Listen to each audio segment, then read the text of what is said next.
So I was in RTP for this um, um, technology transfer event where Parikshith Industries have the technology of making soy milk at an affordable cost.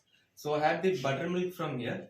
It was very tasty, and it's not made from traditional milk. It's completely was from soy milk, and couldn't find the difference between like the normal buttermilk and the soy buttermilk. And they also showed the process of making the milk, the curd, and the buttermilk.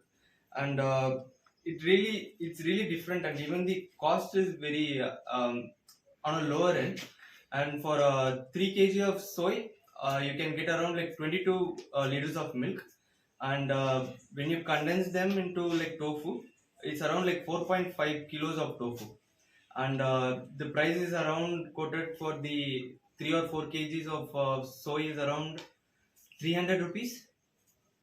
So this is very cost effective in terms of per liter. It's around like 14 to 15.